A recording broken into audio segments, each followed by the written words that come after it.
What's up, SE Nation? Ramsey here. So many companies try to run lean. Some spend more money than others, but mostly, especially for the sales teams and sales engineers, they try to run lean, which means every sales engineer feels like they're doing the job of 3 other sales engineers. So today we're going to talk about how you can take back control of your time and, more importantly, your sanity. Now, if you don't know who I am, my name is Ramsey Majaba. I'm a sales engineer out of Ottawa, Canada, and I help coach aspiring SEs and SEs alike to up their game, improve their skills, get better jobs, get better salary, and hopefully in the end be happy doing that. The general rule is it's okay to be overworked every once in a while. It should be the exception to the rule and not the rule itself. Now, I bring this up because I've talked to SEs, clients of mine, or people who are just asking for advice, saying like, hey, I am overworked all the time. Because I'm overworked all the time, I feel like the quality of my work is slipping. My mental sanity is slipping.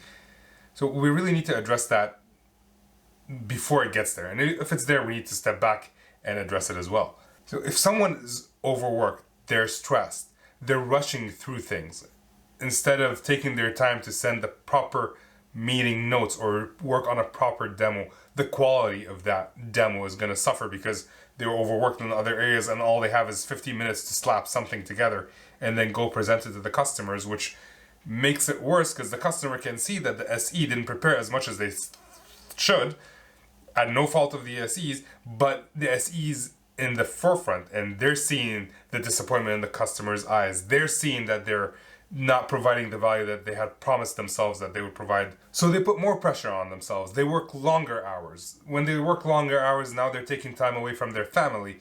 And now their family life is suffering and no one's happy. In the end, the SE is going to leave. The hiring manager is going to have to find someone else. So it's in everyone's best interest to make sure that this is dealt with as early on as possible. Hopefully the manager can set the expectations right from the get-go. But if they don't, and many don't, because they don't know they have to set the expectation for some reason or another. Maybe they thought that people are just generally aware that this is how things go. If that's happening to you, you need to set the boundaries, you need to set the expectation. Now, if you're feeling those feelings while watching this video, know that you're not alone. Many people are in the same boat as you. And at this point, you have 2 options. The first option is to watch this video throughout, absorb everything. And the second option is to reach out to me. We have the hotline that's dedicated to helping SEs get better at their job. And getting better at the job includes making sure that they're happy at their job, because no one's good at a job that they hate. So let's talk about getting control back of your life. I have 10 tips in this list to actually share with you. And I'll start with the first one, and hopefully it is the most obvious one, which is talk to your SE manager. Hopefully you have an SE manager. If you don't, talk to whoever your manager is. And this is especially true if you are in good standing with your manager. If you guys hate each other, then there's no point. Maybe then you should build that relationship with the manager so you hate each other less. But we need to open lines of communications. We need to explain what's going on and ask for some guidance. We're not threatening people to leave, although if that's what you want, you could do that. I don't think that's a positive way of dealing with it, but you have to ask for guidance. Like, hey, I am suffering through all of this. How do you guide me? What do you expect of me so that I can do my job properly and make sure that my salesperson is supported, you're supported, everyone's supported? If the sales engineer manager is good, they will try to help you resolve it. They'll try to understand why this is happening. Are you being invited to too many meetings that you shouldn't be invited to? Are you being asked to do demos that are for unqualified deals? Are you being asked to go upgrade equipment for customers and do post-sales support versus pre-sales? So you're going to have to work with your manager to figure out why this is happening and then figure out how you can actually resolve it and what to say no to. The second tip I have is use the 15-minute rule. This is the rule that I have for most meetings, internal or external. I add 15 minutes before the meeting and 15 minutes after the meeting. The 15 minutes before the meeting are for preparation. Obviously, if it's a demo, then you have hours set aside. I'll come to that in a second. But if it's just a call that you don't know what it's about, or you've asked your account manager to say, oh, it's just a discovery call, then it's good to have 15 minutes set aside to get your mind right, to get your mind into that opportunity, to do a bit of research. If you don't have that, it's like NBA players go to play their game without warming up ahead of time. They just show up and they're supposed to perform. That doesn't happen. And if that 15-minute is not booked, you're just going to show up to the meeting unprepared. You're going to be doing things, and then all of a sudden the reminder is going to pop up in front of you on the computer, and then you're going to try to task switch really quickly, and it's not the best way to do it. So add 15 minutes before a meeting and add 15 minutes after the meeting. That 15 minutes after the meeting is to review your notes, make it clear, and then share that with either the customer or the account manager, whoever was on the call with you. If that 15 minutes is not set aside and we end up being called into another call or we get busy with life, then we're most likely going to send this meeting note or these meeting notes whenever we have the time to do it. And a lot of times it ends up being in the middle of the night instead of hanging out with the wife or the husband or the brother, the sister, whoever. We're trying to fix that email and as fast as possible and send it out to the account manager. Tip number 3 is forget about to-do lists. To-do lists are very useful to capture whatever it is that we need to do, but they never tell you when you're supposed to be doing whatever's on your list. I try to use the getting things done methodology by David Allen as much as possible. There are general rules that I follow coming from this book. 1, if there's a task that I need to do that takes less than 2 minutes, do it right then and there. So I just finished up a meeting. I have 15 minutes set aside to go through my notes. I have an action item. I need to send a data sheet to a customer about this topic. Less than 2 minutes, done. I added to the notes. The action item is complete. If it takes more than 2 minutes, then I have multiple options. If I need to do the action, then it goes on my calendar. That calendar, that spot is when I'm going to do that action item that I had set for myself or that the customer had set for me. If I need to delegate it, if there's a question for a product manager or a question for a colleague, whatever it is, I send that email immediately, especially if it takes less than 2 minutes. If it takes more than 2 minutes, then I put it on my calendar. Most of these emails that I have are less than 2 minutes. So I send that email immediately. And then I add a note on my calendar to follow up with that person to make sure that they respond to my email. Jocko Willink, author of Extreme Ownership, and he has a Jocko podcast. I once heard him on his podcast talking about some general who said 10% of the job is to maybe delegate, and then 90% of the job is to make sure that whoever you delegated to gets the job done. It's not a reflection on the person you're delegating to. They may have a million things to do as well, and they're not as organized as you. So we have to make sure that they get it done. Number 4, add focus time to your calendar. As you can see, I like to live by my calendar. I don't do anything that's not on my calendar. So if I need to focus on a demo or I need to focus on learning something, whatever it is, I need to add that to my calendar. Otherwise, it's not going to happen. That doesn't only help in the sense that I know when I need to do something, but it also helps when the account manager is trying to book me into a meeting and he sees that there's something there, or he double books me. I can tell him, like, hey, I am working on this. Especially if I'm tied 1-to-1. I am working on this action item. I'm preparing for this demo at this time. You just booked something else on top of it.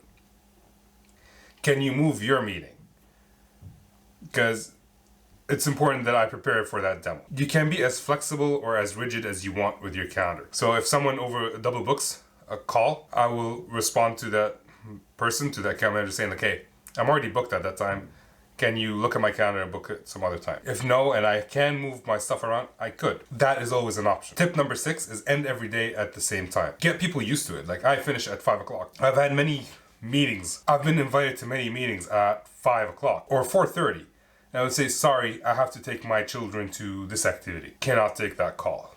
It's okay to say no. They can figure out other times in your calendar. You're not subject to other people. You have your own calendar, you're your own person. You can say no. And we'll come to that in a second. Peter Neer, director of pre-sales for VMware in Canada. He was on show 166, and this is what he had to say. Working from home 100% of the time during the pandemic for the last year here in Canada has made that tough because you're suddenly available to everyone all the time.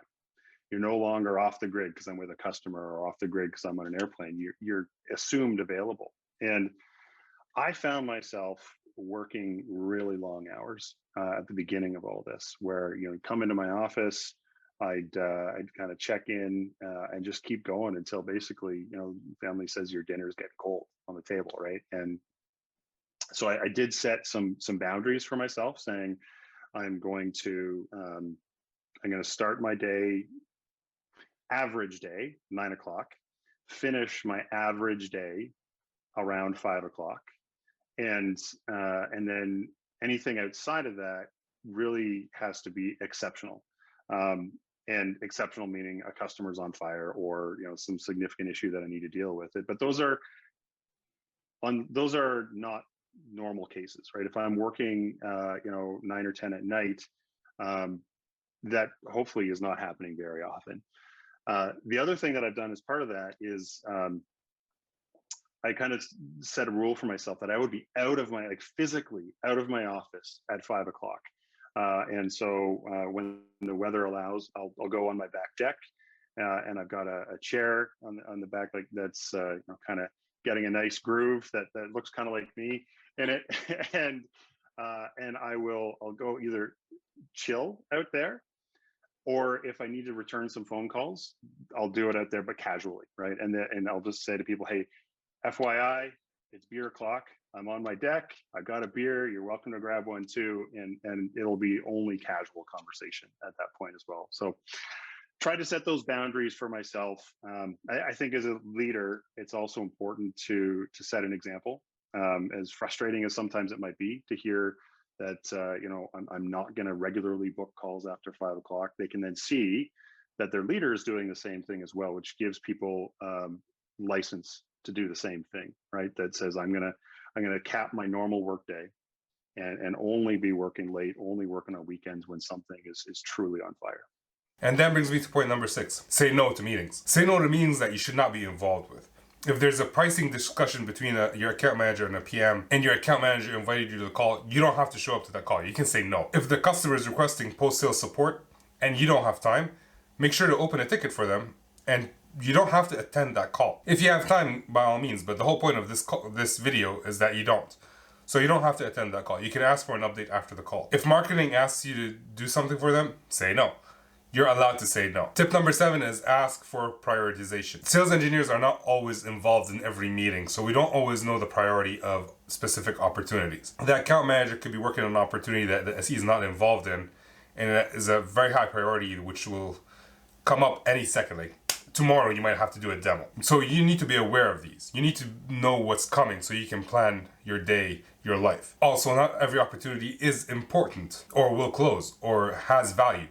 I was working with an account manager. We had many high importance opportunities in the pipeline, most of which were not qualified, and I had to do demos or proof of concepts for most of them. And that's the most time consuming part of any sales engineering job. One day we were in the office. I wrote down on a very big whiteboard, I listed all the different opportunities that I'm working on and my connected tasks to those opportunities. Called the account manager over and said, hey, Mr. Account Manager, can you prioritize these for me? His response was, as usual, well, they're all important. Sorry, account managers. So I told him, all right, which ones are you willing to lose? At that point, he gave me some guidance. We figured it out. We lost a lot of the deals, mainly because they were tire kickers. They were not qualified, and they were not as important as he initially said they were. Tip number 8 is don't allow distraction. We already mentioned about putting focus time on your calendar. When it's your focus time and you started it, that's it. No one can interrupt. I know some of you might say well, duh, it's a focus time. Yeah, but saying it's focus time and actually focusing on that time are two totally different things. And that's what we need to get into. We need to get into a flow state where that means no YouTube, no cell phone, no daughter walking to the office and giving you a hug. And there are a lot of tools and softwares that can help you with that. I mean, there's Freedom, there's Cold Turkey, there's Forest, there's even Coda has a Pomodoro timer, which gives you focus, allows you 25 minutes of focus. And shout out to Eric Glick, founder of SENY and SE manager at Coda. Tip number 9 is build habits around what you want to achieve. Good habits lead to success. If you don't believe me, check out James Clear, of the author of Atomic Habit, and actually read the book Atomic Habits. Still with my brother. Try to figure out what are the good habits that I need to get into so I can actually achieve my goals. Whether it's to block time on my calendar, whether it's to go for a walk at noon, whatever your habit is, figure it out. The habit I'm working on is to try to go to bed at 10 o'clock every night. Because if I go to bed at 10 o'clock every night, the next day I'm waking up refreshed, I'm able to do my job, I'm able to be very efficient at my work. So what's a habit that you want to build? That's a question that I ask on every podcast, and I want you to leave a comment below and let me know. What are your thoughts? What is the habit that you think will give you the biggest bang for the buck in terms of your job? And while you're down there, make sure to share, like, and subscribe. And the last tip of the day is have a clear plan. I like to ask myself every morning, what do I want to achieve today? As in, what is my priority today? I usually have one priority, one must-have, and two additional things that I would like to achieve. And I cannot move from the first priority to the second item on the list until that one is done. When I do this, I usually have a very productive, very efficient, very focused day. And I'm able to ignore everything around me. I'm just focused on that. It's easier to ignore YouTube. It's easier to ignore all these things when you know what you want to do. When I don't have these, my days are aimless. I am on YouTube. I am listening to music. I am playing on my phone. I am mostly answering emails versus being proactive and trying to get things done for my work and for we the SEs. So that's the list for today. If you're looking for more personalized help, make sure to check out the SE Hotline. It's at wetheSalesEngineers.com. There are buttons at the top of the webpage you can check out. You can join now. You can look at more information about the SE Hotline, or you can book some time with me to chat, see if this is the right fit for you. You can also connect with me on LinkedIn. The company page is We the Sales Engineers. My personal page is Ramzi Manjaba. You can probably find me easily. Twitter at We the SEs, and so LinkedIn is at We the SEs as well. All these links are in the description below. And now get back to work. Peace.